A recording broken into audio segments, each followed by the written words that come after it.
Bonjour et bienvenue dans Pages Marquantes. C'est une nouvelle émission qui va comparer différentes œuvres littéraires, mais de supports différents sur des mêmes sujets.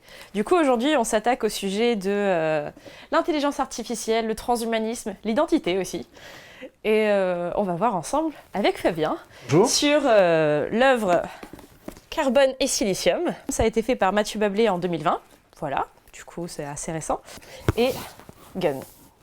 Ça a été fait par Yukito Kishiko et édité de 1990 à 1995. Résumé simple de Carbone et Silicium, une société invente deux intelligences artificielles surdéveloppées qui développent une véritable humanité, sauf qu'il y a toute cette notion de...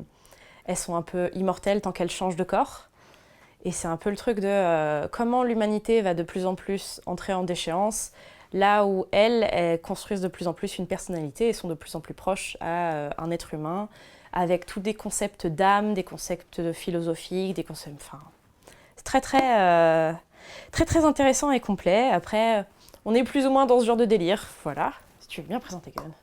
Alors, Genmu, en fait, c'est l'histoire d'un scientifique qui découvre dans une décharge, en fait, le corps d'un robot, encore en vie, et qui va découvrir aussi que c'est un robot très ancien, en fait, mais qui a perdu la mémoire. Du coup, il va s'évertuer à essayer de lui donner un nouveau corps, qui va être en relation avec ses capacités un peu hors normes, car apparemment elle développe, on va dire, une certaine capacité à se battre avec un art martial très ancien. Et en même temps, autour de ça, on va découvrir une société avec une dualité entre Zalem, qui est plutôt la cité des riches, qui est perchée dans le ciel, et la décharge, qui, on va dire, reçoit un peu tous les déchets de Zalem, et qui doit survivre un peu au milieu de tout ça. Notre petit robot, au milieu de tout ça, lui, il va chercher une personnalité, va essayer de se trouver des valeurs en rencontrant pas mal de personnes. Et voilà, et du coup, bon, c'est un manga qui est sorti, on va dire, un peu au milieu de tout ce qui est Dragon Ball et d'autres mangas de l'époque, mais qui était un peu un ovni parce qu'on est quand même sur un propos relativement sérieux, avec des scènes assez marquantes. Une héroïne qui a vraiment de la personnalité et qui va changer en fait tout au long du récit, qui va au début avoir des réactions très naïves et qui va se poser des questions assez existentielles, et au fur et à mesure elle va trouver aussi des personnages marquants qui vont lui montrer ce que c'est que l'humanité et toutes les palettes émotionnelles qu'on peut développer en fait, et qui va se chercher petit à petit et essayer de donner corps à sa partie humaine. Et on a aussi cette dualité entre le fait que qu'est-ce que c'est que l'humanité? Est-ce que c'est d'avoir un cerveau et d'être enjoncé dans une partie mécanique, ou des robots à qui on va insérer des émotions de manière artificielle? Voilà, bon, pour moi c'est une œuvre majeure des mangas qui ont été édités en France. Bon, tous les deux, c'est de la science-fiction et c'est du post-apo, parce que dans Carbone et Silicium, au début, la société va bien, mais au fur et à mesure, c'est guerre mondiale. Ah ouais, ça se dégrade, hein. Voilà. Clairement. Mais du coup, dans tous les deux, il y a cette notion de tu vas avoir des humains qui vont avoir de plus en plus de pièces mécaniques, ou vice-versa, des robots avec de plus en plus de pièces organiques. Organiques, c'est ça. Tout à fait. Du coup, toute la question du transhumanisme, bien sûr, elle est là. Bon, on va spoiler, dans Gun, il y a cet aspect que les riches, au final, ils ont une puce dans le cerveau, et c'est le truc de... Ouais, alors attention, gros spoil. Franchement, c'est vraiment, si vous l'avez pas lu... Cette émission, voilà, ça va vous tuer. Mais voilà, en gros, c'est ça, cette dualité entre le fait d'avoir une puce électronique qui, à l'âge des 18 ans à Zalem, est insérée et remplacée, en fait... le cerveau est remplacé par le cerveau est remplacé par cette puce. On garde, en fait, on a le transfert de mémoire, le transfert des émotions, de la personnalité, mais du coup, on a une puce. Donc, bon, j'ai envie de dire, plus de maux de crâne, plus de problèmes, on va dire, de maladie, mais à côté de ça, les gens ne sont pas au courant. C'est-à-dire qu'on leur appose la marque sur le front de Zalem, mais ils ne savent pas en fait qu'ils vont avoir une ablation de leur cerveau remplacée par une puce. Surtout, ils sont pas au courant, du coup c'est le docteur Ido qui récupère Gali, qui est profondément choqué et qui préfère oublier ça plutôt que le savoir. C'est ça. En fait, lui, et peu de personnes à Zalem connaissent ce secret, lui préfère effectivement migrer dans la décharge et essayer de trouver un nouveau sens à sa vie, parce que c'est quand même, je pense, un énorme choc de se rendre compte qu'on n'a plus de cerveau et une puce. Parce qu'avec tous les problèmes que ça implique, qu'est-ce que va devenir cette puce? Qu'est-ce qu'on peut m'insérer comme émotion? Qu'est-ce qu'on peut me brider en fait en termes d'émotion? Et ça, pour le coup, c'est pas forcément évoqué dans cette partie-là, parce que c'est un manga en fait qui a amené des suites qui sont à mon sens un peu moins bonnes, mais qui développent un peu cette partie de s'il n'y a pas de criminalité à Salem, c'est aussi parce qu'il y a cette puce qui bride les émotions et qui va en même temps donner un peu le sens à suivre en fait pour les humains qui y vivent. Donc une société très confortable, mais déshumanisée quoi.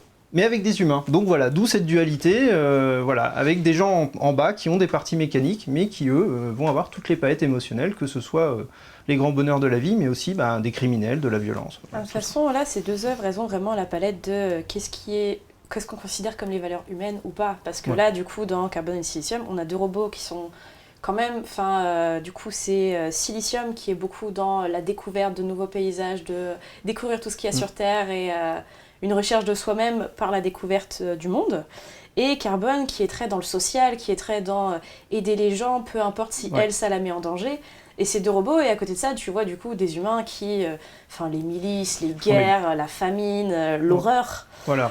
Lui, effectivement, lui va essayer de. Alors, j'ai trouvé ça très drôle d'ailleurs dans le livre qu'il a un petit compteur, un pourcentage de parties de la Terre découvertes en fait, et qui se disent j'ai découvert que 47,2%, il me reste plein de choses à voir. Et effectivement, qui s'intéresse plutôt à l'ouverture, on va dire, physique sur le monde, les paysages, peut-être les cultures aussi, mais plus de manière introspective. Et effectivement, sa comparse qui, elle, va découvrir un peu tout ce qui fait l'humanité, mais on va dire qu'elle subit des épreuves assez rudes, parce qu'elle voit aussi toute la partie négative de l'humain. Les guerres, la famine, la dégradation sociale aussi, parce qu'on voit des familles entières qui sont jetées à la rue, qui doivent se débrouiller. Enfin, c'est effectivement la partie. D'ailleurs, j'ai trouvé, entre guillemets, je trouvais Genmu assez dur dans son approche de l'humanité. Et je pense qu'on passe une étape supérieure dans Carbone et Silicium, parce que là, en fait, on pourrait se transposer dans un futur plus ou moins proche de ce qu'on vit aujourd'hui. Autant Genmu. Je pardonne, je voudrais que les gens me pardonnent, je ne sais pas comment ça se prononce, en fait, il y a deux écoles, donc je dis un peu les deux, j'alterne. Genmu, on est vraiment transposé dans un monde de science-fiction, donc qui aujourd'hui n'a aucun rapport avec ce qu'on vit. Carbone et Silicium nous transportent dans un monde qui pourrait être notre futur. C'est de base, en fait, c'est notre futur possible avec les IA comme on les imagine. Voilà. Et qu'ensuite, ça dégénère, parce que... ça dégénère, parce qu'il y a des gens qui veulent remettre la main dessus, parce que elles prennent leur liberté aussi. Oui, et après, on n'a pas tout le contexte politico-social qui est forcément expliqué, parce qu'eux ne voient pas tout et ne disent pas tout, parce qu'il y a des grosses sautes de plusieurs siècles à certains moments. Mais dans l'idée, c'est à la fois de la science-fiction post-apo, parce qu'il y a du post-apo après, comme ça pourrait être considéré comme je sais plus comment on appelle ça, un truc d'anticipation. Oui, bien sûr. Oui, bien sûr. Et c'est ça qui est effrayant dans le sens où en fait on voit les prémices aujourd'hui de ce qui pourrait être dans ce livre. Tout ce qui est intelligence artificielle de plus en plus développée, le fait d'essayer de manipuler d'énormes quantités de data, et d'avoir des algorithmes qui gèrent ces données sans forcément le côté humain, c'est-à-dire que on gère des chiffres, on gère des données et on ne regarde pas les émotions et tout ce que ça peut impliquer derrière comme conséquence. Il y a aussi toute la notion de réalité virtuelle, de comment des gens pourraient s'échapper dedans sans jamais forcément pouvoir en revenir. Qui est un joli parallèle avec les relations qu'on peut avoir à nos smartphones. Et tout le côté, on va dire, abrutissant que ça a. C'est surtout, au final, même Carbone, qui est pourtant une intelligence artificielle, se perd dans ces paradis de réalité virtuelle. Ça, c'est assez... parce que c'est plus facile que d'affronter les difficultés de la vie réelle, en fait. C'est tellement simple de s'immerger dans ces paradis virtuels. Et c'est vrai que ça, c'est bien retranscrit aussi, le fait que maintenant, on se rassemble dans un univers virtuel et des gens qui sont dans la même pièce ne communiquent plus physiquement, mais dans un espace dédié, numérique. Pareil sur la notion d'humanité, ce que les deux apportent très bien, parce que Gali, il y a eu plein de transformations physiques qu'elle a subies, c'est le rapport au corps. Oui. Parce que autant elle, son corps, c'est une arme, Gali. Oui, complètement, qu'elle affûte au fur et à mesure des tomes. C'est ça, et elle est vraiment... je crois qu'il y a quand même 2-3 fois où elle se remet un peu en cause dans son corps, mais la majorité du temps, elle accepte ça et plutôt même elle est... Je pense qu'elle elle veut devenir, en fait, au départ, c'est là où je parlais en fait de réaction un peu naïve. Elle part du principe, du postulat qu'une femme ou un être fort doit forcément être quelqu'un qui est fort physiquement et qui peut se débrouiller tout seul, quelles que soient les situations. Et elle se rend compte petit à petit que son corps est aussi une arme, que ça implique des conséquences sur les autres, et que de toute façon, quels que soient les cas de figure qu'elle va rencontrer, ça se passe souvent mieux quand elle est accompagnée et qu'elle est entourée de gens bienveillants. Et que même alors c'est ça que j'ai bien aimé dans ce livre, c'est que même les ennemis qu'elle rencontre au fur et à mesure de ses combats vont lui apprendre des choses. Et au fur et à mesure qu'on va avancer dans l'histoire, quand elle va faire des petits instants de nostalgie, où elle va se rappeler de tout ce qui lui est arrivé, on voit ces méchants en fait arriver avec leur motivation, qu'est-ce qui les a amenés à être comme ça, et ça va lui apporter un petit plus, elle va se rendre compte que le premier grand méchant qu'elle rencontre, alors je sais plus comment il s'appelle, c'est Malakai, quelque chose comme ça, une espèce d'énorme cyborg qui bouffe des cerveaux, donc c'est pas hyper sympa. Et bien en fait il est devenu comme ça parce qu'il a été jeté dans les égouts quand il était petit et qu'il a survécu uniquement par la violence et en étant reconnu parce qu'il était fort. Et au-delà du jugement qu'elle peut lui apporter, parce que elle est obligée de le combattre à un moment donné parce que il mange des cerveaux et puis il s'en prend à ses amis accessoirement, mais c'est de se rendre compte que ce mec-là n'a jamais eu aucune autre forme de réaction et qu'il peut pas se débrouiller autrement en fait, qu'on lui a pas laissé sa chance quoi. Donc c'est intéressant de voir que finalement elle apprend dans toutes les expériences, qu'elles soient bonnes ou mauvaises. Mais un peu comme dans la vie en fait. Là, dans Carbone et Silicium, vis-à-vis du corps, il y a Carbone qui migre de corps en corps grâce à un programme qui fait que dès qu'il y a un de ses corps qui meurt, avec la batterie qui meurt, hop, elle est mise dans un nouveau. Ce qui est plutôt pratique. C'est pratique, c'est bien. Mais du coup, elle garde un peu cette forme humaine. Là, au Silicium, c'est vraiment, il se répare lui-même au fur et à mesure. Et c'est à la fin, il a plus du tout de forme humanoïde. Et je crois qu'il est avec un mélange de chariot cargo. Oui, de pattes qui ressemblaient un peu à un arachnide. Enfin, il a une apparence qui change. Et c'est ce que j'avais dit aussi. C'est un peu le côté dur de ce livre, c'est de voir la déchéance physique. On sait qu'on est face à la même personne.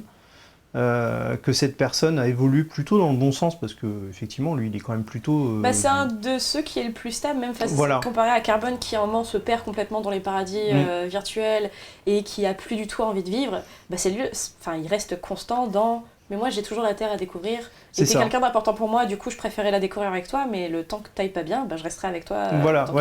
C'est ça. Et à côté de ça, alors on a de l'empathie pour ce personnage-là qui effectivement est très stable émotionnellement et qui a des objectifs très clairs dès le début. Et à côté de ça, on voit son corps qui se dégrade petit à petit et c'est là qu'on voit que que le rapport physique qu'on a est important parce qu'on a ce détachement où à la fin on a presque moins d'empathie parce qu'on se dit mais il ressemble plus à rien en fait. De un, du coup il y a ça et il y a le truc de justement il est trop calme et c'est un peu ce truc de autant on a plus facilement de l'empathie avec des personnages qui ont des émotions fortes, genre Gali elle stressera souvent des émotions fortes, on s'attache très rapidement à elle. Pareil un peu avec Carbone, le fait que Silicium il soit tout le temps détaché un petit peu de ce qui se passe autour alors que tu vois tous les massacres et tout. C'est vrai que des fois c'est un peu... Ça déshumanise un peu le personnage, tout à fait. Voilà, et à côté de ça, t'es en mode, oui, mais est-ce qu'il a pas raison de s'isoler de tout ça ? C'est toujours le... je trouve que c'est deux personnalités assez bien développées et qui ont chacun leur moment de « elles ont tort » ou « elles ont raison ». C'est assez chouette de les suivre. C'est vrai qu'on peut lui reprocher son manque d'empathie, mais effectivement, c'est aussi peut-être un moyen de défense pour... Il y a un moment où il en parle qu'il n'a pas envie de s'attacher aux humains, du mal que ça fait, et juste il les comprend pas, en vrai. Mais c'est compliqué pour nous de les comprendre parce que c'est des êtres qui passent d'un corps à un autre, qui rechargent leur batterie et qui voient sous leurs yeux en fait l'humanité qui change. Ça me faisait penser un peu, alors là c'est hors sujet, mais par rapport à Highlander où la personne essaye de pas s'attacher parce que c'est un immortel et qui voit des générations passer sous ses yeux. En fait, ces intelligences artificielles c'est pareil, on leur demande de devenir humains, on leur demande de développer des émotions et à côté de ça ils subissent la mort d'êtres auxquels ils pourraient potentiellement s'attacher. Donc je peux comprendre en fait qu'ils se disent bon on va essayer de se détacher de tout ça parce que de toute façon les gens ils vont pas durer contrairement à moi donc je peux pas m'attacher quoi clairement. C'est compréhensible. Moi je comprends mieux effectivement Silicium dans ce livre qui se détache complètement. Là le Carbone elle s'est attachée à tout le monde, elle s'est attachée à la femme qui l'a créée jusqu'à la voir mourir. Voilà c'est ça exactement. Et vraiment elle se fait du mal de bout en bout quoi. Enfin clairement on a l'impression qu'elle ne s'aime pas en fait durant jusqu'à la fin où finalement elle décide de le suivre alors que l'humanité décide de se télécharger complètement la conscience dans une grande soupe numérique. C'est ça. Ouais, tout à fait. Spoiler alert, ça se termine comme ça. Encore. Voilà, désolé. Je Je pense qu'aujourd'hui, on a les moyens technologiques de créer des intelligences artificielles qui vont de plus en plus réfléchir par eux-mêmes. Mais ça fait un peu peur parce que du coup, à un moment donné, nous déjà, en tant qu'humains, quand on voit les problèmes qu'on a sur la planète, la conclusion souvent c'est que le problème c'est nous.